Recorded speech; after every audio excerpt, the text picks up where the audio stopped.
नमस्ते। आज हम बात करने वाले हैं एक बेहद खूबसूरत और लोकप्रिय रचना की, श्यामा आन बसो। अक्सर हम इसे बस एक भक्ति गीत या भजन मानकर गुनगुना लेते हैं, है ना? लेकिन आज हम इसे एक बेहतरीन कविता के नजरिए से समझने की कोशिश करेंगे। बिना किसी खास धार्मिक मान्यता में उलझे हम देखेंगे कि इन पंक्तियों के अंदर आध्यात्मिक तड़प और गहरे सांस्कृतिक अर्थ कैसे छिपे हैं। तो चलिए बिना किसी देरी के इस गहराई में उतरते हैं। शुरुआत ही देखिए कितनी कमाल की है। एक बहुत ही प्यारा सा विरोधाभास या कहें पैराडॉक्स है यहाँ। मेरी उम्र बीत गई गोकुल में, ये सिर्फ किसी जगह का जिक्र नहीं है। जरा सोचिए, ये एक पूरी जिंदगी भर के इंतजार का कितना भारी इमोशनल बोझ है। एक ऐसी पुकार है जिसमें वक्त के गुजरने का दर्द और मिलन की जो एक तड़प होती है ना, वो दोनों एक साथ पिरो दिए गए हैं। अब यहाँ एक बहुत ही दिलचस्प चीज उभर कर आती है। ध्यान से देखें तो पता चलता है कि कैसे एक इंसान की जीवन भर की यात्रा को दो अलग-अलग जगहों के जरिए बताया गया है। गोकुल यहाँ सिर्फ एक शहर नहीं है, बल्कि ये हमारे अतीत का, उस लंबी प्रतीक्षा का प्रतीक है, जहाँ पूरी उम्र बस बीत गई है। और दूसरी तरफ है वृंदावन। ये उस भविष्य और आध्यात्मिक पूर्णता का प्रतीक है, जहाँ ईश्वरीय शक्ति के बसने की कामना की जा रही है। यानी ये सिर्फ एक शहर से दूसरे शहर जाने की बात बिल्कुल नहीं है। ये तो इंतजार से लेकर पूर्णता तक पहुंचने का एक बहुत ही गहरा सफर है।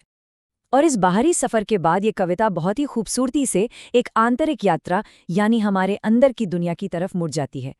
आंखों में उसी के नाम का काजल लगाना और बालों में गजरा सजाना, सच में ये सिर्फ बाहरी सजने संवरने की बात नहीं है।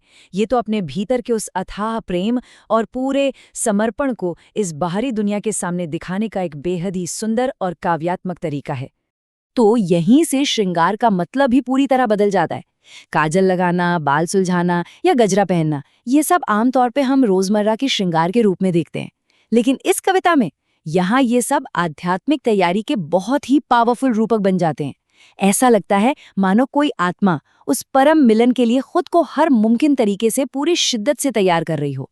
अब सवाल ये है कि इस गहरी भक्ति का आखिर में अंजाम क्या होता है? जब वो आईने में देखती है तो अपना चेहरा नहीं बल्कि उसी परम रूप की छवि दिखाई देती है जिसका वो इंतजार कर रही है। मैं तो तुझको ही देखूं दर्पण में। इसका सीधा सा मतलब ये है कि तलाश करने वाले और जिसकी तलाश है, उन दोनों के बीच की लकीर अब पूरी तरह मिट चुकी है। खुद का वजूद उस दिव्य छवि में जाकर बिल्कुल विलीन हो गया है। सच में कमाल की बात है ना?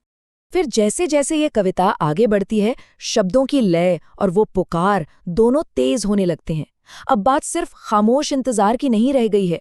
अब बात है उन दिव्य इशारों की जिन्हें महसूस करने की एक गजब की बेताबी है। ये कोई आम बुलावा नहीं है, ये तो एक ऐसी आर्त पुकार है कि भाई निरंतर नाम का जाप चल रहा है, अब तो बस आ जाओ और अपनी बांसुरी की वो मधुर धुन सुना जाओ। जरा इन प्रतीकों पर गौर कीजिए। ये प्रतीक्षित मिलन कोई छोटी मोटी घटना नहीं, बल्कि एक राजसी, लगभग ब्रह्मांडीय यानी कॉस्मिक तस्वीर पेश करता है। मुरली की धुन से जहां हमारे सुनने की भावना जागती है, वहीं तारों से चुनरी और चांद सा मुख एक ऐसी कल्पना हमारे सामने रखते हैं जो इस दुनिया से बहुत परे है।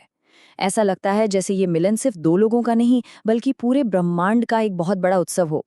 इसकी ठीक बात एक बहुत ही सरल लेकिन गहरी लाइन आती है, जो इस पूरे गीत को एक मजबूत आधार देती है। ऐसी मैं तुमसे बंधी हूं बंधन में। ये इस आध्यात्मिक रिश्ते की कभी न टूटने वाली और शाश्वत प्रकृति को दिखाता है। एक ऐसा बंधन जिसे कोई तोड़ नहीं सकता, जो समय और जगह दोनों की सीमाओं से बिल्कुल पार है। और सोचिए, गोकुल से वृंदावन तक का जो इतना बड़ा सफर है, वो इसी अटूट बंधन की वजह से ही तो मुमकिन हो पा रहा है। तो इंतजार और श्रृंगार के इन तमाम पहलुओं को बारीकी से समझने के बाद अब एक बहुत बड़ा सवाल हमारे सामने आकर खड़ा होता है। इस जीवन भर की तड़प और इतनी लंबी तैयारी का आखिर में नतीजा क्या निकलता है? वो कौन सा अंतिम फल है जो इस पूरी की पूरी यात्रा को सार्थक बना देता है? और यहीं पर आता है इस काव्यात्मक यात्रा का सबसे बड़ा क्लाइमैक्स। इस पूरी लंबी तड़प का बस एक ही जवाब है। दुनिया भर के जितने भी सुख हैं, चाहे वो भौतिक हो या आध्यात्मिक हो, वो केवल और केवल उस दिव्य रूप के एक दर्शन में ही सिमटे हुए हैं। कोई सांसारिक चीज नहीं चाहिए, बस उस परम सत्य की एक छोटी सी झलक मिल जाए, वही काफी है। हमारी परंपरा में इस दर्शन शब्द का मतलब बहुत ही गहरा है। इसका मतलब है वो शुभ दृष्टि जो इंसान को परम आध्यात्मिक शांति देती है। और यही वो इकलौता कारण है जिससे गोकुल में बिताई गई एक पूरी उम्र की लंबी प्रतीक्षा भी अंत में जाकर बिल्कुल सही और सार्थक लगने लगती है। वो पूरे जीवन का लंबा इंतजार स्पष्टता और पूर्णता के बस एक ही पल में पूरा हो जाता है, जब वो दर्शन प्राप्त होता है। इन सारे रूपकों की गहराई में जाने पर एक बात तो बिल्कुल शीशे की तरह साफ हो जाती है। ये गीत महज कुछ शब्दों को बार बार दोहराना नहीं है, ये मानव मन के अनुभव को बहुत ही खूबसूरती से हमारे सामने रखता है। सच कहा जाए तो ये हम सभी के भीतर मौजूद उस गहरी खोज, तड़प, तैयारी और आखिर में मिलने वाले उस परम आनंद की एक बहुत ही सलीके से बुनी गई कहानी है।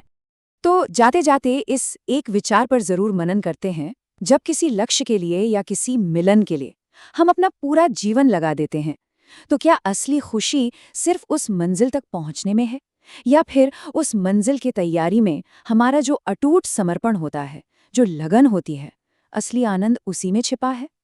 इस तरह की कविताएं हमें हमेशा ये सोचने पर मजबूर कर देती हैं कि सच्ची पूर्णता या फुलफिलमेंट वास्तव में कहाँ बसती है। ये एक ऐसा सवाल है जो हमारे जहन में गूंजता रहना चाहिए। इस विश्लेषण में साथ जुड़ने के लिए बहुत बहुत धन्यवाद।